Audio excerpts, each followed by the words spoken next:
Opa, como vai? Aqui quem fala é o Léo, seu parceiro. Seja bem-vindo ao episódio 1 da nossa trilha política básica. A gente vai conversar sobre o sistema político brasileiro. Aqui vamos te oferecer subsídios para ser um cidadão transformador. Para se aprofundar nos assuntos, siga o Coelho Branco. Sempre que você vir este ícone na tela, significa que há uma dica para você saber mais. E aí, tá pronto para desbloquear esse conhecimento? Que bom que você decidiu continuar. Bora lá! Meus amigos e eu estávamos falando sobre política e eu decidi compartilhar contigo o que a gente conversou. O Nil é o mais desconfiado. Ele nem lembra em quem votou para vereador e acha que todo político é igual. Mas ele diz que quer mudança e está batalhando para isso.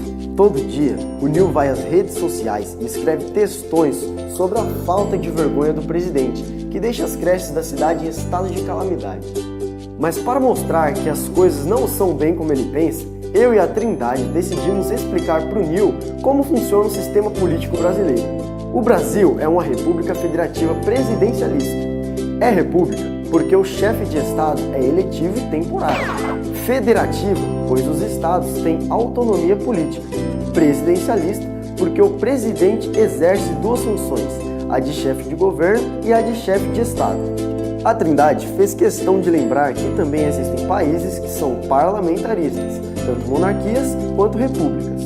Neles, a figura do primeiro-ministro ou chanceler, que geralmente é o deputado mais votado e exerce o comando do governo. Eu falei para o Nil também que o Brasil é uma democracia, ou seja, o povo escolhe seus representantes. É ainda constitucional. Isso significa que as leis são regidas por uma carta magna, a mãe de todas as leis, a Constituição. Se liga! Para fazer essa república federativa presidencialista democrática e constitucional rodar, o poder é dividido em três: legislativo, executivo e judiciário. Isso porque só o poder refreia o poder. Essa frase é famosa. Ela é inspirada no pensamento de um cara chamado Charles de Montesquieu. Lembrou a Trindade.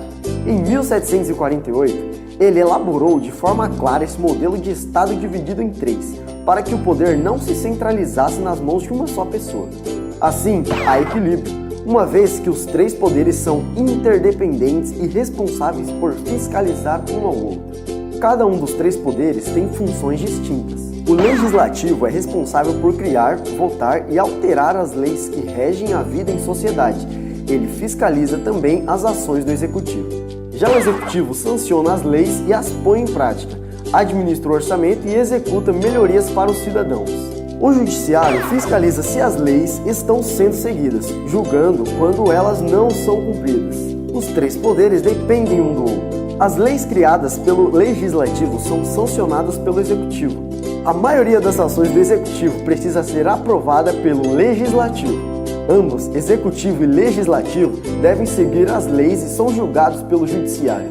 E o judiciário atua conforme as regras definidas pelo legislativo. A Trindade lembrou a gente que o país também é dividido em três esferas, cada uma com suas competências. A federal, isto é, todo o país. A estadual, ou seja, os estados. E a municipal, cada uma das cidades. No âmbito federal, temos a seguinte composição. O executivo é exercido pelo presidente. O legislativo pelos deputados federais e senadores, o judiciário pelos tribunais federais e juízes. Na esfera estadual, o executivo é tocado pelos governadores, o legislativo pelos deputados estaduais e o judiciário pelos tribunais estaduais e juízes. No âmbito municipal, o executivo é representado pelo prefeito e o legislativo é composto pelos vereadores. Em todas as esferas, apenas os representantes do executivo e do legislativo são escolhidos pela população. Para votar, é preciso ser brasileiro. O voto é obrigatório entre 18 e 70 anos e facultativo entre 16 e 18 e acima dos 70 anos. O voto é universal, mas em alguns casos, a pessoa perde o direito a ele. Os presos condenados, por exemplo, não podem votar, diferente dos presos temporários, que podem. Para ser votado, o candidato deve ser filiado a algum partido político, ser ficha limpa e preencher alguns requisitos de idade, dependendo do cargo que disputa. O Nil lembrou, com razão, que no Brasil existem 35 partidos, a maioria deles sem uma identidade ideológica clara. Isso dificulta o cidadão escolher qual dos partidos lhe representa melhor. Essa é uma das causas do parlamento brasileiro ser um dos mais fragmentados do mundo, dificultando a aprovação de coisas importantes.